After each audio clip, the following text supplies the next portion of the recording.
Hello મિત્રો, સ્વાગત છે તમારું અમારી ગુજરાતી સ્ટોરી ચેનલમાં। આજની આપણી વાર્તાનું નામ છે અંધારી રાતનું ચિત્કાર। ગુજરાતના દક્ષિણ ભાગમાં એક નાનું ગામ હતું, રાણાપુર। ગામ નાનું પણ તેની આસપાસના જંગલો ખૂબ જ ઘન અને ભયાનક ગણાતા। ગામના લોકો સૂર્યાસ્ત પછી જંગલ તરફ નજર પણ કરતા નહીં, કારણ કે વર્ષો પહેલાં ત્યાં એક ભયાનક ઘટના બની હતી। ગામના છેડે એક જૂનું હવેલી જેવું મકાન હતું। એ હવેલી પહેલાં જમીનદાર હરિસિંહની હતી। કહેવાતું હતું કે હરિસિંહ ખૂબ જ કઠોર અને ક્રૂર માણસ હતો। પૈસા અને જમીન માટે તે કોઈની પણ પરવા કરતો નહોતો। એક વખત ગરીબ ખેડૂતે તેની સામે અવાજ ઉઠાવ્યો। ગુસ્સે ભરાયેલા હરિસિંહે તેને રાત્રે હવેલીમાં બોલાવી લીધો અને બીજા દિવસે તે ખેડૂત ગુમ થઈ ગયો। કોઈએ ક્યારેય તેની લાશ પણ જોઈ નહીં। થોડા મહિના પછી હરિસિંહની પણ અચાનક મરણ થયું। કહેવામાં આવતું કે તેની આંખો ભયથી ફાટી ગયેલી હતી, જાણે તેણે મરણ પહેલાં કંઈક ડરાવનું જોયું હોય। વર્ષો પસાર થયા, હવેલી ખંડેર બની ગઈ। રાત્રે ત્યાંથી અજીબ અવાજો આવતા, છેનની ખડખડાટ, સ્ત્રીના રડવાના અવાજ અને ક્યારેક તો કરુણ ચિત્કાર। એક દિવસ શહેરમાંથી 4 મિત્રો રાહુલ, મયંક, જીત અને હાર્દિક ગામમાં ફરવા આવ્યા। તેઓ એડવેન્ચર પ્રેમી હતા। ગામના એક વૃદ્ધે તેમને હવેલી વિશે ચેતવણી આપી, બેટા, રાતે એ તરફ ન જશો। ત્યાં જે રહે છે તે જીવતા માણસોને પસંદ નથી કરતું, વૃદ્ધે કંપતી અવાજે કહ્યું। રાહુલ હસ્યો, કાકા, આ બધું અંધશ્રદ્ધા છે, ભૂત પ્રેત કંઈ નથી હોતું। તેમણે નક્કી કર્યું કે તે રાત્રે હવેલીમાં જઈને સત્ય જાણશે। રાત પડી, આકાશમાં કાળા વાદળો છવાયા, પવન સિસકતો હતો। ચારેય મિત્રો ટોર્ચ લઈને હવેલી તરફ વધ્યા। હવેલીના દરવાજા અડધા તૂટી ગયેલા હતા। અંદર ઘૂસતા જ તેમને ઠંડો પવન લાગ્યો, જાણે કોઈ બરફ જેવી હવા શરીરમાંથી પસાર થઈ ગઈ હોય। અહીં તો બહુ જ ઠંડુ છે, જીતે ધીમે કહ્યું। અચાનક ઉપરના માળેથી પગલાંનો અવાજ આવ્યો, ધપ ધપ ધપ। ચારેય એકબીજા તરફ જોયા। કોઈ તો છે, હાર્દિક બોલ્યો। તેઓ ધીમે ધીમે સીડીઓ ચડવા લાગ્યા। દરેક પગલા સાથે લાકડું ચીરચીરતું હતું। ઉપર પહોંચતા જ એક લાંબી ગેલેરી હતી। ગેલેરીના અંતે એક દરવાજો બંધ હતો।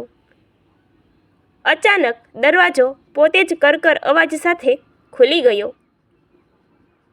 અંદર અંધારું। ટોર્ચનો પ્રકાશ અંદર નાખતા તેઓએ દિવાલ પર લોહીના ડાઘ જેવા નિશાન જોયા। જમીન પર જૂની ચેઇન પડી હતી। આ તો ફિલ્મ જેવું લાગી રહ્યું છે, મયંક બોલ્યો, પણ તેના અવાજમાં ડર સ્પષ્ટ હતો। એટલામાં પાછળથી કોઈએ ધીમે કહ્યું, તમે અહીં કેમ આવ્યા છો? ચારેય જોરથી પાછા વળ્યા। ત્યાં કોઈ નહોતું। હવેલીની બારી જોરથી બંધ થઈ ગઈ। પવનનો અવાજ ચીસમાં બદલાઈ ગયો। રાહુલ ગુસ્સે બોલ્યો, કોણ છે? બહાર આવો। અચાનક ગેલેરીના અંતે એક છાયા પુરુષ દેખાયો। ઊંચો, સફેદ કપડામાં, ચહેરો અંધારામાં છુપાયેલો, તેની આંખો લાલ ચમકી રહી હતી। હાર્દિકનો હાથ કંપાવા લાગ્યો। આ શું છે? છાયા પુરુષ ધીમે ધીમે આગળ વધ્યો। તેની ચાલ અજીબ હતી, જાણે પગ જમીનને સ્પર્શ ન કરતા હોય। હરિસિંહ, તે અવાજ ગુંજી ઉઠ્યો। મારી હવેલીમાં કોણ ઘૂસ્યું? ચારેય મિત્રોએ દોડવાનો પ્રયત્ન કર્યો, પણ ગેલેરી લાંબી થતી ગઈ। જેટલું દોડે તેટલું અંત દૂર થતું હતું। અચાનક જીત જમીન પર પડી ગયો. તેના પગમાં ચેન લપેટાઈ ગઈ હતી. તે ચીસ પાડી રહ્યો હતો. રાહુલ અને મયંક તેને ઉઠાવવા ગયા, પણ અદૃશ્ય શક્તિએ તેમને દિવાલ પર ફેંકી દીધા. હવેલીમાં હાસ્ય ગુંજ્યું, કર્કશ અને ભયાનક. હરિસિંહની આત્મા તેમની સામે આવી. હવે તેનો ચહેરો દેખાતો હતો, અડધો સડેલો, આંખોમાંથી લોહી વહેતું હતું. જેવું મેં ગરીબ ખેડૂત સાથે કર્યું એ જ તમારું ભાગ્ય છે, તે બોલ્યો. હવેલી અચાનક જૂના સમય જેવી દેખાવા લાગી. દિવાલો સાફ, દીવડાઓ પ્રગટેલા, ખેડૂતની ચીસો ગુંજવા લાગી. રાહુલને સમજાયું, આ આત્મા અપૂર્ણ કામના અને પાપથી બંધાયેલ છે. તે ચીસ પાડી, અમે તને નુકસાન કરવા નથી આવ્યા, તને મુક્તિ જોઈએ છે?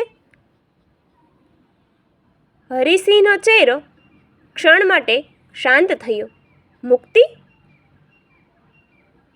મને કોઈએ ક્યારેય માફી માગી નથી. રાહુલ બોલ્યો, તું ખેડૂતને ન્યાય આપ, તેની આત્માને શાંતિ આપ. હવેલી ફરી કંપવા લાગી. અચાનક એક બીજો આકાર દેખાયો. તે ગરીબ ખેડૂતની આત્મા હતી. તે ચહેરા પર દુઃખ હતું. હરિસિંહ ઘૂંટણીએ પડી ગયો, મને માફ કર. ખેડૂતની આત્માએ શાંત નજરે જોયું. માફી તે વખતે મળે જ્યારે પાપ સ્વીકારો. હરિસિંહ રડવા લાગ્યો. હવેલીમાં અંજવાળું ફેલાયું. લાલ આંખો સામાન્ય થઈ.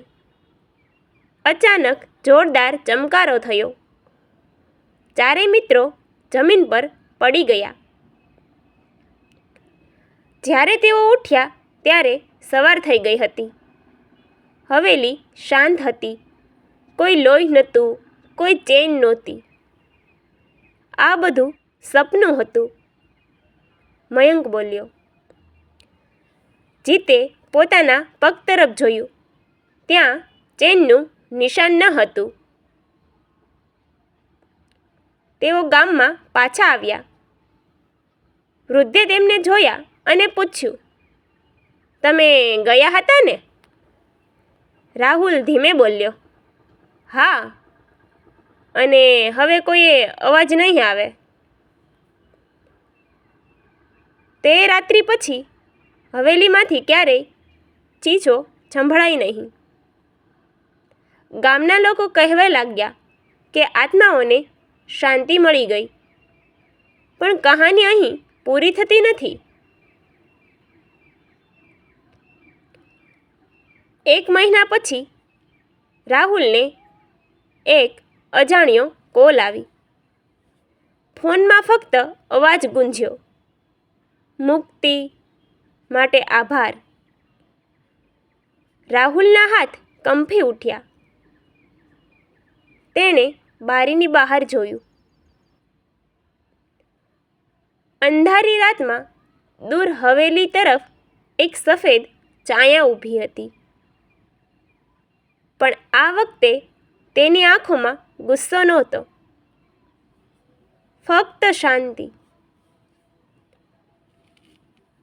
અને રાણાપુર ગામે ફરી ક્યારેય ભયનો ચિત્કાર સાંભળ્યો નહીં. પણ ગામના વૃદ્ધો આજેય બાળકોને કહે છે, રાતે અજાણ્યા સ્થળે જશો નહીં, કારણ કે દરેક આત્મા દુષ્ટ નથી હોતી, પણ દરેક આત્મા શાંત પણ નથી હોતી. અંધારી રાતમાં ક્યારેક પવન સિસકે છે અને એવું લાગે છે કે કોઈ અજાણી શક્તિ હજુ પણ જંગલની વચ્ચે ફરી રહી છે. કદાચ તે ફક્ત પવન છે.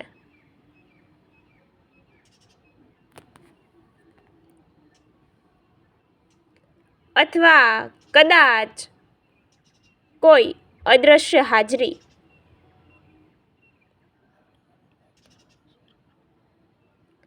Thank you. અમારી ચેનલને લાઈક કરો, શેર કરો અને સબસ્ક્રાઈબ કરો.